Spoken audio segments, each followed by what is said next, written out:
સાવધાન મિત્રો, આ ગુરુ પૂર્ણિમાની પાવન રાત્રિ પહેલા પોતાના ઘરના બારી બારણા બંધ કરીને આ કથાને એકાંતમાં બેસીને સાંભળજો. જે કંઈ પણ આજે તમે સાંભળવા જઈ રહ્યા છો તે કોઈ સામાન્ય કથા નથી.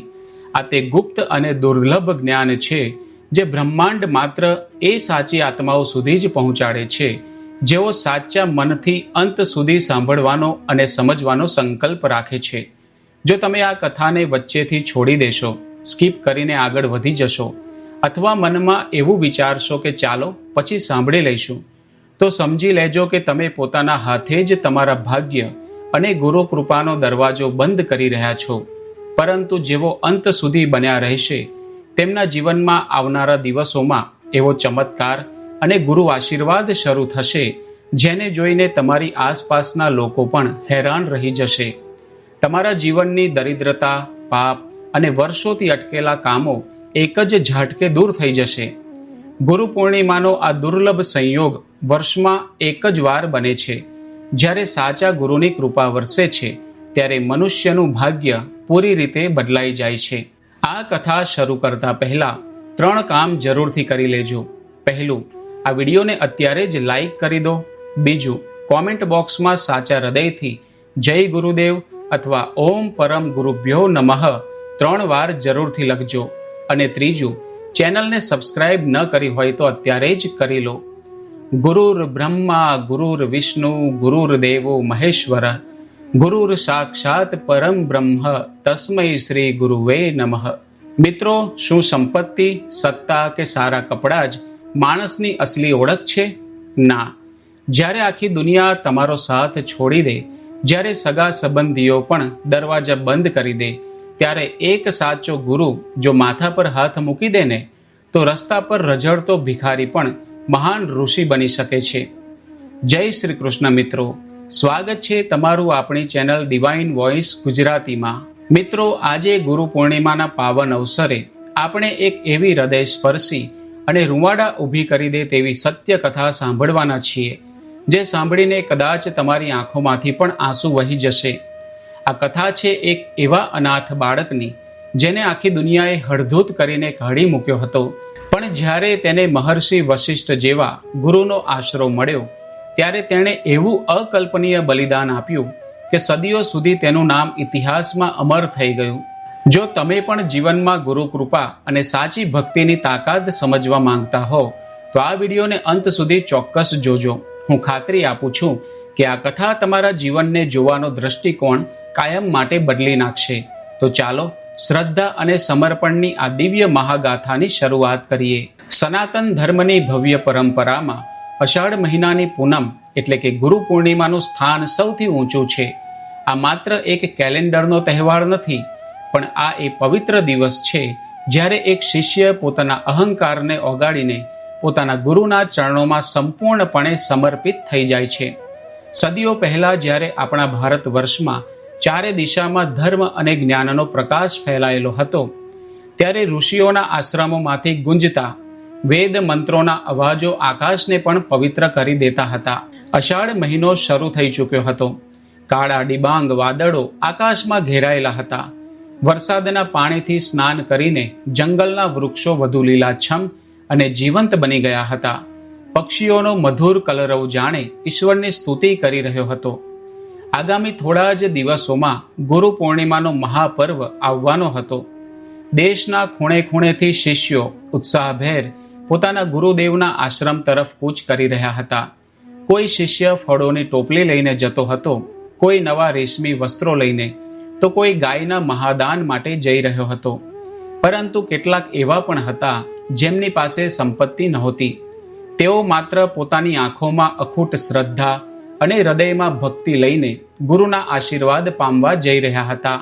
કારણ કે શાસ્ત્રો કહે છે, ગુરુ એવો અખંડ દીપક છે જે અજ્ઞાનની કાળી રાતને ચીરીને આત્મામાં જ્ઞાનનો સૂર્યોદય કરે છે. બરાબર આ જ પવિત્ર સમયગાળા દરમિયાન એક દૂરના અજાણ્યા ગામની બહાર ધોધમાર વરસાદમાં પલળતો એક 10 વર્ષનો માસૂમ બાળક એકલો નોંધારો ચાલી રહ્યો હતો. આ બાળકનું નામ આરુણી હતું. તેના શરીર પર કપડાં ઠેર ઠેરથી ફાટેલા અને કાદવથી ખરડાયેલા હતા. તેના નાના કોમળ પગમાં પહેરવા માટે ચપ્પલ પણ નહોતા. રસ્તા પર પડેલા કાંટા અને અણીદાર પથ્થરો પર સતત ખુલ્લા પગે ચાલવાને કારણે તેના તળિયા છોલાઈ ગયા હતા અને તેમાંથી લોહીની ધારાઓ વહી રહી હતી. વરસાદના મોટા મોટા ટીપા તેના નિર્દોષ ચહેરા પર સતત પડી રહ્યા હતા. પણ એ સમયે તેના ચહેરા પર વરસાદનું પાણી વધારે હતું કે તેની આંખોમાંથી વહેતી અશ્રુધારા તે દુનિયાનો કોઈ પણ માણસ પારખી શકે તેમ નહોતું. દુનિયા તેને આરુણી તરીકે ક્યારેય નહોતી બોલાવતી. લોકો તેને માત્ર ને માત્ર અનાથ કહીને જ હળધૂત કરતા હતા. આરુણી હજુ સાવ નાનો હતો ત્યારે જ તેના માતા પિતાનું અત્યંત આઘાતજનક રીતે અવસાન થઈ ગયું હતું. જે ઘરમાં ક્યારેક માની મમતાળુ હૂંફ હતી અને પિતાનો ખોળો હતો, ત્યાં હવે કાયમ માટે ભયાનક સન્નાટો અને લોખંડના મોટા તાળા લાગી ગયા હતા. સગા સંબંધીઓએ દુનિયાને દેખાડવા પૂરતો થોડા દિવસ તેને પોતાના ઘરમાં આશરો આપ્યો. પણ પછી એક દિવસ એક અત્યંત નિર્દયી અને પથ્થરદિલ સંબંધીએ તેનો નાનકડો હાથ નિર્દયતાથી પકડીને તેને ઘરની બહાર રસ્તા પર ધક્કો માર્યો. તેણે અત્યંત કઠોરતાથી કહ્યું, તારો આટલો મોટો બોજ અમે હવે વધુ નહીં ઉઠાવી શકીએ. જા, અહીંથી ચાલ્યો જા. જ્યાં જવું હોય ત્યાં જઈને મર. આરુણી જમીન પર પટકાયો. તેને વાગ્યું હતું, પણ શરીરના ઘા કરતાં હૃદયનો ઘા વધુ ઊંડો હતો. તે ધ્રુસકે ધ્રુસકે રડતા બંને હાથ જોડીને કરગરવા લાગ્યો. કાકા, મારી માં નથી, મારા બાપુજી નથી. હું ક્યાં જાઉં? મારું આ વિશાળ દુનિયામાં કોઈ જ નથી. મને કાઢી ન મૂકો. પણ પેલા કઠોર માણસે તેની સામે જોયા વગર જ દરવાજો ધડામ દઈને મોઢા પર બંધ કરી દીધો. એ બંધ થતા દરવાજાના ભયાનક અવાજે આરુણીની જિંદગીની તમામ આશાઓ પર પણ કાયમી તાળું મારી દીધું. ત્યારથી આ માસૂમ બાળક ગામે ગામ ભટકતો રહ્યો. તે લોકોના ઘર પાસે જઈને કલાકો સુધી ઊભો રહેતો અને અત્યંત આજીજી કરતો. માતાજી, મને બહુ જ કકડીને ભૂખ લાગી છે. ગઈકાલનું વધેલું થોડું ખાવાનું હોય તો આપો ને. પણ અંદરથી જવાબ આવતો, ભાગ અહીંથી ભિખારીના. કોઈ તેને જોઈને કહેતું, અરે આ તો દરરોજ મોઢું ઉઠાવીને આવી જાય છે.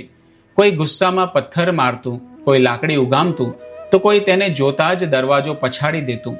છેવટે અપમાનથી થાકીને તેણે લોકો પાસે હાથ ફેલાવવાનું અને ભીખ માંગવાનું જ છોડી દીધું. સતત 2 દિવસથી તેના પેટમાં અન્નનો એક નાનકડો દાણો પણ ગયો નહોતો. ભૂખની આગથી તેનું આખું શરીર ધ્રુજી રહ્યું હતું. રસ્તાના કાંઠે કાદવમાં બેસીને આકાશ સામે જોતા તે ચોધાર આંસુએ ભગવાનને ફરિયાદ કરવા લાગ્યો, હે પ્રભુ, જો મારે આવી રીતે કૂતરાની મોતે જ મરવાનું હતું અને આખો સંસાર મારો દુશ્મન જ બનવાનો હતો, તો મને આ દુનિયામાં જન્મ જ કેમ આપ્યો? મેં એવો કયો ભયંકર ગુનો કર્યો છે કે મને આવી સજા મળે છે? આટલું બોલતા બોલતા તે પોતાના બંને ઘૂંટણમાં માથું નાખીને પોક મૂકીને રડી પડ્યો. પરંતુ ઈશ્વર ક્યારેય કોઈને નોંધારો નથી છોડતો.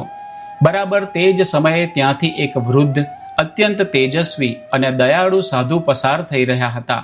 બાળકની આ હૃદયદ્રાવક ચીસ સાંભળીને તેમનું હૃદય કરુણાથી છલકાઈ ગયું. તેઓ તરત જ આરુણી પાસે ગયા અને અત્યંત પ્રેમથી, જાણે કોઈ પિતા પોતાના દીકરાને બોલાવતો હોય તેમ પૂછ્યું, દીકરા, કેમ આટલો બધો રડી રહ્યો છે? તને શું દુઃખ છે? આરુણીએ ધ્રુજતા અને રડતા અવાજે પોતાની આખી કરુણ કહાની કહી સંભળાવી. સાધુ થોડીવાર મૌન રહ્યા. પછી તેમણે પોતાના પવિત્ર હાથ આરુણીના માથા પર વહાલથી ફેરવતા કહ્યું, બેટા, આ સંસારના સંબંધો અને સહારા ક્યારેય કાયમી નથી હોતા. અહીં સ્વાર્થ પૂરો થતાં જ સંબંધ પૂરો થઈ જાય છે. પણ યાદ રાખ, જો તને એક સાચા ગુરુનો આશ્રય મળી જાય ને, તો તારું આખું ભાગ્ય, તારું આખું જીવન બદલાઈ જશે. આરુણીની આંખોમાં મોટું આશ્ચર્ય હતું. તેણે આંસુ લૂછતા પૂછ્યું, ગુરુ, શું ગુરુ મારા જેવા ગંદા, ગરીબ અને અનાથને પણ સહારો આપે ખરા? મને તો બધા ભિખારી કહે છે. સાધુએ મલકાઈને જવાબ આપ્યો, હા પુત્ર, ગુરુ તો એ પિતા કરતાં પણ લાખો ગણા શ્રેષ્ઠ છે જે માત્ર આપણા શરીરનું પોષણ કરે છે. ગુરુ તો સીધો આપણા આત્માનો ઉદ્ધાર કરે છે. જો તારું મન ખરેખર સાચું હોય અને તારામાં શ્રદ્ધા હોય તો તું અહીંથી સીધો મહર્ષિ વશિષ્ઠના આશ્રમમાં ચાલ્યો જા. નજીકમાં જ ગુરુ પૂર્ણિમાનો પવિત્ર દિવસ આવી રહ્યો છે. મહર્ષિ વશિષ્ઠના આશ્રમમાંથી કોઈ પણ ભૂખ્યો કે દુઃખી વ્યક્તિ ક્યારેય નિરાશ થઈને ખાલી હાથે પાછો ફરતો નથી. આરુણીની નિરાશ અને બુઝાયેલી આંખોમાં વર્ષો પછી પહેલીવાર આશાનું એક નાનકડું સુવર્ણ કિરણ દેખાયું. તેણે સાધુને હાથ જોડીને રસ્તો પૂછ્યો. સાધુએ જંગલ તરફ ઈશારો કરતા કહ્યું, આ સામે દેખાતું ઘનઘોર જંગલ પાર કરીશ એટલે એક અત્યંત પવિત્ર અને નિર્મળ નદી આવશે. એ નદીની પેલે પાર વિશાળ વડના વૃક્ષોની ઝાડીઓ વચ્ચે જ મહર્ષિનો આશ્રમ આવેલો છે. પણ સાવધાન રહેજે દીકરા, રસ્તો જરા પણ સરળ નથી. જંગલી અને હિંસક પ્રાણીઓ, કાંટાવાળી ઝાડીઓ અને વરસાદનો આ પ્રકોપ તારી આકરી કસોટી કરશે. પણ જો તારો વિશ્વાસ મક્કમ હશે તો ઈશ્વર ખુદ તારી ઢાલ બનીને તારી રક્ષા કરશે. આરુણીએ તરત જ પોતાના મનમાં દ્રઢ નિશ્ચય કરી લીધો કે હવે ભલે મારા પ્રાણ જતા રહે, ભલે મને જંગલી જાનવરો ખાઈ જાય, પણ હું ગુરુના ચરણે પહોંચીને જ શ્વાસ લઈશ. તેણે સાધુના ચરણ સ્પર્શ કર્યા. સાધુએ અંતરથી આશીર્વાદ આપ્યા. વિજયી ભવઃ પુત્ર, તારી પરીક્ષાનો હવે અંત આવવાનો છે. આરુણી પોતાની મંજિલ તરફ કદમ માંડી ચૂક્યો હતો. ઘનઘોર અને ભયાનક જંગલ શરૂ થઈ ગયું હતું. આકાશમાં ડરામણી વીજળીઓ કડકડતી હતી અને ધોધમાર વરસાદ તૂટી પડ્યો હતો. કાદવ અને કિચડવાળા રસ્તા પર તેના નાના નિર્બળ પગ વારંવાર લપસી રહ્યા હતા. તે વારંવાર નીચે કાદવમાં પટકાતો, તેના ઘૂંટણ છોલાઈ જતા, છતાં તે ફરી હિંમત ભેગી કરીને ઊભો થતો અને આગળ વધતો. ચારે બાજુથી શિયાળ અને સિંહોની ડરામણી ગર્જનાઓ સાંભળીને તેનું નાનકડું હૃદય ભયથી કંપી ઉઠતું. છતાં તે પોતાની આંખો બંધ કરીને માત્ર એક જ પ્રાર્થનાનું રટણ કરતો, હે પ્રભુ, બસ મને એકવાર મારા ગુરુ પાસે પહોંચાડી દો, મારી રક્ષા કરો, પછી મારું આખું જીવન તેમને સમર્પિત છે. ચાલતા ચાલતા રાત પડી ગઈ. આખો દિવસ ભૂખ્યો અને તરસ્યો આરુણી થાકથી ચૂર થઈને એક વિશાળ વૃક્ષના થડ પાસે ફસડાઈ પડ્યો. તેનું શરીર ઠંડીથી કાંપી રહ્યું હતું. પણ એ જ વખતે પવનની લહેરો સાથે આવતા અત્યંત મધુર અને શાંત વેદ મંત્રોના અવાજો તેના કાને પડ્યા. તેણે આંસુ ભરેલી આંખે એ દિશામાં જોયું. તેને લાગ્યું કે જાણે સ્વર્ગમાંથી કોઈ તેને બોલાવી રહ્યું છે. આશાના એ જ કિરણ સાથે તે ત્યાં જ ઊંઘી ગયો. બીજો દિવસ ઉગ્યો. સૂર્યના સોનેરી કિરણોએ વાદળોની વચ્ચેથી જંગલને રોશન કરી દીધું. આખી રાત કાતિલ ઠંડીમાં ઠૂઠવાતા રહ્યા પછી પણ આરુણી ઈશ્વરનું નામ લઈને ઊભો થયો. થોડું આગળ ચાલ્યા પછી તેને એક વિશાળ અને ધસમસતી નદી દેખાઈ. નદીની સામે પાર યજ્ઞના પવિત્ર ધુમાડા ઉઠી રહ્યા હતા અને વેદ મંત્રોનો સ્પષ્ટ અવાજ આવી રહ્યો હતો. આરુણીના મુખ પર એક અનોખી ચમક આવી ગઈ. પૂરી તાકાત લગાવીને લપસતા પગે અને પાણીના તેજ પ્રવાહ સામે લડીને તેણે કોઈક રીતે નદી પાર કરી અને અંતે તે મહર્ષિ વશિષ્ઠના આશ્રમમાં મુખ્ય દ્વાર પર આવીને ઊભો રહી ગયો. આજે આશ્રમમાં આવતીકાલની ગુરુ પૂર્ણિમા માટે બહુ મોટો ઉત્સવ મનાવવાની તૈયારીઓ ચાલી રહી હતી. દરેક શિષ્ય પૂરી નિષ્ઠાથી કોઈને કોઈ સેવામાં વ્યસ્ત હતો. કોઈ આંગણું લીપી રહ્યું હતું, કોઈ યજ્ઞશાળાને ફૂલોથી સજાવી રહ્યું હતું, તો કોઈ ગાયોની પૂજા કરી રહ્યું હતું. આરુણી આ બધું મંત્રમુગ્ધ થઈને જોઈ રહ્યો હતો. તેને લાગ્યું કે આ જ સાચું સ્વર્ગ છે. પણ તેની હાલત કોઈ ભિખારી જેવી હતી. તેને જોઈને આશ્રમના એક શિષ્યની નજર તેના પર પડી. તે પાસે આવ્યો અને અત્યંત ગુસ્સામાં પૂછ્યું, એ છોકરા, કોણ છે તું? અહીં આશ્રમમાં તારું શું કામ છે? આરુણી ડરી ગયો. તેણે કાંપતા હાથે નમસ્કાર કર્યા અને કહ્યું, હું અનાથ છું. મને મહર્ષિ વશિષ્ઠના દર્શન કરવા છે. તેના મેલા ઘેલા કપડાં, વિખરાયેલા વાળ અને કાદવવાળું શરીર જોઈને બીજા એક મોટા શિષ્યે અત્યંત અપમાન કરતા કહ્યું, જો ભાઈ, આ કોઈ ભીખ માંગવાની ધર્મશાળા નથી. અહીં માત્ર ઉચ્ચ કુળના અને યોગ્ય શિષ્યોને જ પ્રવેશ મળે છે. ચાલ્યો જા અહીંથી. આરુણીની આંખોમાં આંસુ આવી ગયા. તેણે હાથ જોડીને આજીજી કરી કે મોટા ભાઈ, મને ભોજન નથી જોઈતું, મને કોઈ ધન કે કપડાં નથી જોઈતા. બસ મને ગુરુના ચરણોમાં એક નાનકડી જગ્યા આપો. હું વાસણ માંજીશ, કચરો કાઢીશ, પણ મને અહીં રહેવા દો. પણ શિષ્યોમાં અહંકાર હતો. કોઈએ તેની વાત કાને ન ધરી અને તેને ત્યાંથી કાઢી મૂકવા ધમકાવ્યો. આરુણીનું હૃદય ચકનાચૂર થઈ ગયું. તેને લાગ્યું કે આખી દુનિયાની જેમ અહીં પણ તેના માટે કોઈ જગ્યા નથી. તે ભારે હૈયે ધીમે ધીમે પાછો ફરી રહ્યો હતો. બરાબર એ જ વખતે આશ્રમની અંદરથી એક અત્યંત પ્રભાવશાળી, ગંભીર અને મધુર અવાજ ગુંજ્યો. ઊભો રહી જા મારા દીકરા.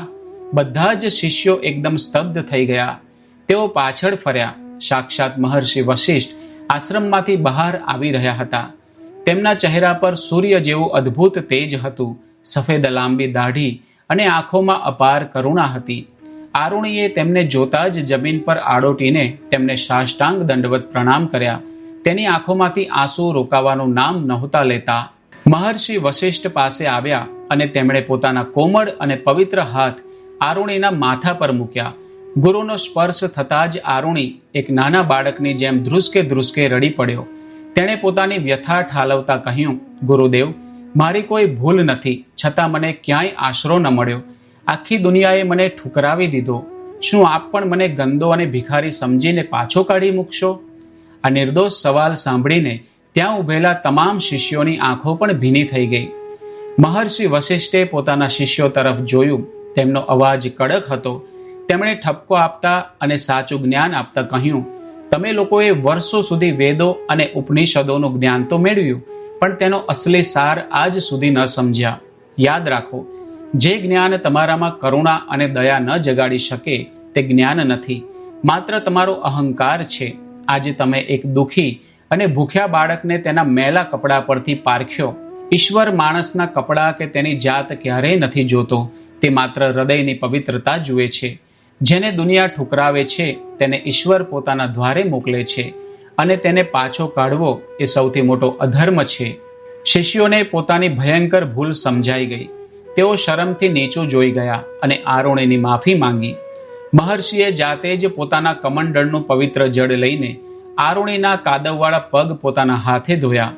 ત્યારબાદ તેમણે આશ્રમની વૃદ્ધ માતાઓને કહીને તેને ગરમ અને સાદું ભોજન પીરસાવ્યું. ગરમ રોટલી અને તાજું દૂધ જોઈને આરુણીના હાથ કાંપવા લાગ્યા. જમતી વખતે તેની આંખોમાંથી આંસુ થાળીમાં પડતા હતા. ગુરુદેવે પૂછ્યું, દીકરા, ખાતો કેમ નથી? આરુણી બોલ્યો, ગુરુદેવ, મને ક્યારેય કોઈએ આટલા પ્રેમથી નથી જમાડ્યો. મને એવું લાગે છે કે જાણે મારી મૃત્યુ પામેલી માં આજે પાછી આવી ગઈ છે. આ સાંભળીને મહર્ષિએ તેને છાતીએ લગાવી લીધો અને કહ્યું, આજથી આ આશ્રમ જ તારું કાયમી ઘર છે. ગુરુના દરબારમાં કોઈ અનાથ નથી હોતું. આરુણીએ ગુરુના ચરણ પકડી લીધા અને કહ્યું કે મારી પાસે તમને આપવા માટે કોઈ દક્ષિણા નથી. ત્યારે ગુરુએ સમજાવ્યું કે તારી નમ્રતા, સેવા ભાવના અને શીખવાની અદમ્ય લગન એ જ દુનિયાનો સૌથી મોટો ખજાનો છે. બીજા દિવસે ગુરુ પૂર્ણિમાનો એ પવિત્ર અને માંગલિક દિવસ આવી પહોંચ્યો. આશ્રમનું વાતાવરણ અત્યંત દિવ્ય અને ઉર્જાવાન હતું. સવારથી જ દૂર દૂરના ગામોમાંથી લોકો પોતાના ગુરુદેવ માટે કિંમતી ભેટ સોગાદો લઈને આવી રહ્યા હતા. કોઈ સુવર્ણ મુદ્રાઓ આપતું હતું, કોઈ રેશમી વસ્ત્રો, તો કોઈ સોનાના શિંગડાવાળી ગાયોનું દાન કરી રહ્યું હતું. આરુણી આ બધું જોઈને આશ્રમના એક ખૂણામાં ઊભો આંસુ વહાવી રહ્યો હતો. તેનું મન ઉદાસ હતું, કારણ કે તેના ગુરુએ તેને નવું જીવન, ઘર અને અપાર પ્રેમ આપ્યો હતો. પણ આજે જ્યારે ગુરુ દક્ષિણા આપવાનો સમય આવ્યો ત્યારે તેની પાસે ગુરુને અર્પણ કરવા માટે એક નાનકડું ફૂલ પણ નહોતું. એક શિષ્યએ તેને પોતાના ફળ આપવાની રજૂઆત કરી અને કહ્યું કે તારા નામે આપી દે. પણ આરુણીએ અત્યંત ઈમાનદારીથી ના પાડી દીધી કે જે વસ્તુ મારી મહેનતની નથી તે હું મારા ગુરુદેવને કેવી રીતે આપી શકું? હું ખોટી ભેટ નહીં આપું. જ્યારે આરુણીનો વારો આવ્યો ત્યારે તે ખાલી હાથે, ડરતા પગલે અને ભીની આંખે મહર્ષિ વશિષ્ઠના ચરણોમાં પડી ગયો. તેના આંસુઓથી ગુરુના ચરણ પલળી ગયા. તેણે રડતા રડતા માફી માંગતા કહ્યું કે ગુરુદેવ, હું ખૂબ અભાગી અને ગરીબ છું. બધા તમને કિંમતી ભેટ આપે છે, પણ મારી પાસે તમને આપવા માટે કશું જ નથી. હું ખાલી હાથે આવ્યો છું. ત્યારે મહર્ષિ વશિષ્ઠે અત્યંત ભાવુક થઈને જાતે નીચે નમીને આરુણીને ઊભો કર્યો અને તેનો હાથ પકડીને આખા આશ્રમ સમક્ષ કહ્યું, બેટા, કોણે કહ્યું કે તું ખાલી હાથે આવ્યો છે? તારી પાસે જે સત્ય છે, હૃદયમાં જે સેવા છે, આંખોમાં જે નમ્રતા છે અને ગુરુ પ્રત્યેની જે અતૂટ શ્રદ્ધા છે, તેનાથી મોટી કોઈ ભેટ કે ગુરુ દક્ષિણા આ જગતમાં છે જ નહીં. આ સોનું, ચાંદી કે વસ્ત્રો તો સમય જતા નાશ પામશે, પણ તારું આ નિસ્વાર્થ સમર્પણ યુગો સુધી અમર રહેશે. આરુણીએ પોતાનું આખું જીવન ગુરુની સેવામાં અર્પણ કરી દીધું. મહર્ષિએ જાહેરાત કરી કે આરુણી હવે માત્ર સેવક નથી, પણ તેમનો વિશેષ અને પ્રિય શિષ્ય છે, અને તેઓ જાતે જ તેને વેદોનું જ્ઞાન આપશે. સમય પાણીની જેમ વહી રહ્યો હતો. આરુણી હવે આશ્રમનો સૌથી શિસ્તબદ્ધ અને સેવાભાવી શિષ્ય બની ગયો હતો. વહેલી સવારે ઉઠીને ગાયોની સેવા કરવી, જંગલમાંથી લાકડા કાપવા, નદીએથી પાણી ભરવું અને આશ્રમના વૃદ્ધોના પગ દબાવવા એ જ તેનો સૌથી મોટો આનંદ હતો. પણ ઈશ્વર હજુ તેની સૌથી મોટી કસોટી કરવા માંગતો હતો. એક વખત અષાઢ મહિનામાં ફરીથી ભયાનક વાવાઝોડા સાથે ધોધમાર વરસાદ તૂટી પડ્યો. વાદળો એટલા જોરથી ગરજતા હતા કે જાણે આકાશ ફાટી જશે. આશ્રમ પાસેની નદીમાં ભયંકર પૂર આવ્યું. ખેતરના પાડા તૂટવા લાગ્યા. જો નદીનો પાડો સંપૂર્ણ તૂટી જાય તો આખો આશ્રમ, ગૌશાળા અને યજ્ઞશાળા પાણીમાં ગરકાવ થઈ જાય તેમ હતું. મહર્ષિએ બધા શિષ્યોને પાડો બચાવવા મોકલ્યા. શિષ્યોએ માટી, પથ્થર અને લાકડા નાખીને પાડો બાંધવાનો ખૂબ પ્રયાસ કર્યો, પણ પાણીના પ્રચંડ વેગ સામે બધું જ તણાઈ ગયું. નિરાશ થઈને સૌ શિષ્યોએ હાર માની લીધી અને પાછા ફરી ગયા. પરંતુ આરુણી પાછો ન હટ્યો. તેણે ગુરુની આજ્ઞા લીધી અને એકલો એ કાળી રાત્રે ધોધમાર વરસાદમાં પહોંચી ગયો. તેણે ખૂબ માટી નાખી પણ પાણીનો વેગ બધું જ તાણી જતો હતો. તેના હાથ છોલાઈ ગયા, લોહી નીકળવા લાગ્યું. છેવટે આશ્રમ અને ગુરુની રક્ષા માટે તેણે એક અદ્ભુત બલિદાન આપવાનું નક્કી કર્યું. તેણે કોઈ જ વિચાર કર્યા વગર કિચડ અને કાતિલ ઠંડા પાણીની વચ્ચે પોતાના શરીરને જ તે તૂટેલા પાડાની જગ્યાએ સુવડાવી દીધું. તેનું નાનકડું શરીર વહેતા પાણી સામે એક મજબૂત દિવાલ બની ગયું. આખી રાત તે કાતિલ ઠંડી, કીચડ અને વહેતા પાણીમાં ત્યાં જ પડ્યો રહ્યો. તેનું શરીર થીજી ગયું, હોઠ ભૂરા પડી ગયા, પણ તેણે પોતાની જગ્યા ન છોડી. મોડી રાત્રે જ્યારે મહર્ષિ વશિષ્ઠ દીવો લઈને તેને શોધવા ત્યાં પહોંચ્યા, ત્યારે આ હચમચાવી મૂકનાર દ્રશ્ય જોઈને એ મહાન જ્ઞાનીની આંખોમાં પણ ચોધાર આંસુ આવી ગયા. તેમણે તરત જ પોતાના હાથે આરુણીને બહાર કાઢ્યો અને પોતાની હુંફાળી છાતી સરસો ચાંપી દીધો. આરુણીએ કાંપતા અને ધીમા અવાજે ફક્ત એટલું જ કહ્યું, ગુરુદેવ, મને માફ કરજો, પણ જો હું ત્યાંથી હટી જાત તો પાણી આશ્રમમાં ઘૂસી જાત અને તમારી આજ્ઞાનું પાલન ન થાત. હું મારા પ્રાણ આપી શકું પણ ધર્મ નહીં. આ અજોડ અને અકલ્પનીય ગુરુ ભક્તિ જોઈને બધા શિષ્યો રડી પડ્યા અને તેની સામે નતમસ્તક થઈ ગયા. મહર્ષિએ તેને આશીર્વાદ આપ્યા અને ત્યારબાદ તેને વેદો, ઉપનિષદો અને આત્માનું ઊંડું બ્રહ્મ જ્ઞાન આપવાની શરૂઆત કરી. વર્ષોની કઠોર તપસ્યા અને ગુરુ કૃપાથી એ અનાથ આરુણી એક મહાન જ્ઞાની, અત્યંત તેજસ્વી અને આદરણીય ઋષિ બની ગયો. દુનિયાભરમાંથી લોકો તેની પાસે શાસ્ત્રાર્થ કરવા આવતા, પણ આટલું મોટું જ્ઞાન હોવા છતાં તેનામાં અહંકારનો છાંટોય નહોતો. એક દિવસ મહર્ષિ વશિષ્ઠે તેને બોલાવીને આજ્ઞા આપી કે મારા પ્રિય બેટા, તે સેવા અને જ્ઞાનની બધી જ પરીક્ષાઓ પાસ કરી લીધી છે. હવે સમય આવી ગયો છે કે આ જ્ઞાનને દુનિયામાં ફેલાવો. સંસારના અજ્ઞાની લોકોને ધર્મ અને કરુણાનો સાચો માર્ગ બતાવવા તું હવે આશ્રમ છોડીને પ્રસ્થાન કર. ભારે હૈયે અને રડતી આંખે આરુણીએ ગુરુની આજ્ઞા માથે ચઢાવી. તે ગામે ગામ જઈને લોકોને ધર્મ, સેવા અને કરુણાનો સાચો પાઠ ભણાવવા લાગ્યો. લોકો તેના દર્શન માટે પડાપડી કરતા. ફરતા ફરતા તે પોતાના એ જ ગામમાં આવ્યો જ્યાંથી તેને બાળપણમાં ભિખારી કહીને અપમાનિત કરીને કાઢી મુકાયો હતો. આજે દ્રશ્ય સાવ બદલાઈ ગયું હતું. આખું ગામ ફૂલો લઈને તેના દર્શન અને સ્વાગત માટે ઊભું હતું. ભીડમાંથી પેલો જ નિર્દય સંબંધી જેણે આરુણીને ધક્કો માર્યો હતો, તે વૃદ્ધાવસ્થામાં કાંપતો કાંપતો આગળ આવ્યો. તે આરુણીના ચરણોમાં પડીને ધ્રુસકે ધ્રુસકે રડીને પોતાના પાપોની માફી માંગવા લાગ્યો. બધાને લાગ્યું કે આરુણી આજે બદલો લેશે, પણ આરુણી જરાય ગુસ્સે ન થયો. તેણે તે વૃદ્ધને પ્રેમથી ઉઠાવીને ગળે લગાવ્યો અને હસીને કહ્યું, કાકા, તમે રડો નહીં. જો તમે મને તે દિવસે ધક્કો મારીને બહાર ન કાઢ્યો હોત તો હું મારા ભગવાન સમાન ગુરુદેવ સુધી ક્યારેય ન પહોંચી શક્યો હોત. મને એ જ્ઞાન ન મળત. તમે તો મારા પર ઉપકાર કર્યો છે. આરુણીની આ દિવ્ય ક્ષમા ભાવના જોઈને સૌની આંખો છલકાઈ ગઈ અને આખા ગામે ગરીબોની સેવા કરવાનો જીવનભરનો સંકલ્પ લીધો. ઘણા વર્ષો પછી ફરી એકવાર અષાઢ મહિનો અને ગુરુ પૂર્ણિમાનો અવસર આવ્યો. એક મહાન અને પ્રખ્યાત ઋષિ બની ચૂકેલો આરુણી પોતાના સેંકડો શિષ્યો સાથે પોતાના મૂળ સ્થાને એટલે કે મહર્ષિ વશિષ્ઠના આશ્રમે પાછો ફર્યો. આજે આશ્રમના દ્વાર તેના સ્વાગત માટે ખુલ્લા હતા. વૃદ્ધ થઈ ચૂકેલા મહર્ષિને જોતા જ આરુણીની આંખમાંથી આંસુ વહેવા લાગ્યા. તે ફરી એકવાર નાના બાળકની જેમ દોડીને તેમના ખોળામાં માથું મૂકીને રડવા લાગ્યો અને કહ્યું, ગુરુદેવ, મારું બધું જ જ્ઞાન, મારું અસ્તિત્વ માત્ર આપને આભારી છે. જો તમે મને ન અપનાવ્યો હોત તો હું ક્યાંય મરી ગયો હોત. મહર્ષિ વશિષ્ઠે સૌ શિષ્યોને અંતિમ અને સ્પષ્ટ સંદેશ આપતા કહ્યું કે મારા શિષ્યો, આરુણીને મહાન મેં કે મારા જ્ઞાને નથી બનાવ્યો, પરંતુ તેને મહાન તેની અતૂટ સેવા, તેની ગજબની નમ્રતા અને ગુરુ પરના તેના અતૂટ વિશ્વાસે બનાવ્યો છે. યાદ રાખજો, જે ઘરમાં કે જે જીવનમાં ગુરુનો આદર થાય છે ત્યાં સાક્ષાત લક્ષ્મી અને ભગવાન નિવાસ કરે છે, અને જ્યાં ગુરુનું અપમાન થાય છે ત્યાંથી બધું નષ્ટ થઈ જાય છે. મહર્ષિએ આરુણીના માથા પર હાથ મૂકીને આશીર્વાદ આપ્યા કે જ્યાં સુધી આ પૃથ્વી પર સનાતન ધર્મ રહેશે ત્યાં સુધી તારી આ ગુરુ ભક્તિની કથા લોકો યાદ રાખશે. ગુરુ પૂર્ણિમાની એ પવિત્ર સંધ્યાએ એક અદ્ભુત ઇતિહાસ રચ્યો.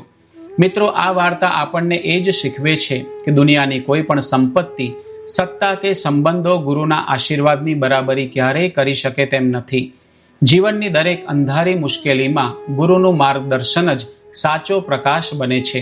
સનાતન ધર્મનો આ જ તો મૂળ પાયો છે કે ગુરુ વિના જ્ઞાન અસંભવ છે, જ્ઞાન વિના મનુષ્યમાં વિવેક નથી આવતો, અને વિવેક વિના જીવનનું કલ્યાણ ક્યારેય શક્ય નથી. મિત્રો, અનાથ આરુણીમાંથી મહાન ઋષિ બનવા સુધીની આ અદ્ભુત કથા આપણને એક જ પાઠ ભણાવે છે કે ગુરુના આશીર્વાદ જ જીવનનો સાચો અને અખૂટ ખજાનો છે. ગુરુ વિના જ્ઞાન નથી, અને જ્ઞાન વિના જીવનનું કોઈ કલ્યાણ નથી. શું આરુણીની આ નિસ્વાર્થ ગુરુ ભક્તિ અને તેના અજોડ બલિદાને તમારા હૃદયને પણ સ્પર્શ કર્યો? જો હા, તો અત્યારે જ કોમેન્ટ બોક્સમાં પૂરી શ્રદ્ધાથી શ્રી ગુરુવે નમઃ લખવાનું ભૂલતા નહીં. જો તમને આ હૃદયસ્પર્શી કથા પસંદ આવી હોય તો આ વિડીયોને હમણાં જ લાઈક કરો અને તમારા પરિવારજનો તથા મિત્રોના વોટ્સએપ અને ફેસબુક ગ્રુપમાં વધુમાં વધુ શેર કરીને તેમને પણ આ દિવ્ય જ્ઞાનનો લાભ આપો. સનાતન ધર્મની આવી જ સુંદર, ભાવનાત્મક અને પ્રેરણાદાયક કથાઓ સાંભળવા માટે આપણી ચેનલ ડિવાઇન વોઇસ ગુજરાતીને અત્યારે જ સબસ્ક્રાઇબ કરી લો અને બાજુમાં આપેલું બેલ આઇકન જરૂરથી દબાવી દો, જેથી આપણો નવો વિડીયો સૌથી પહેલા તમારા સુધી પહોંચી શકે. ફરી મળીશું એક નવી પવિત્ર કથા અને નવા દિવ્ય વિચાર સાથે. ત્યાં સુધી જોતા રહો ડિવાઇન વોઇસ ગુજરાતી. જય શ્રી કૃષ્ણ. હર હર મહાદેવ.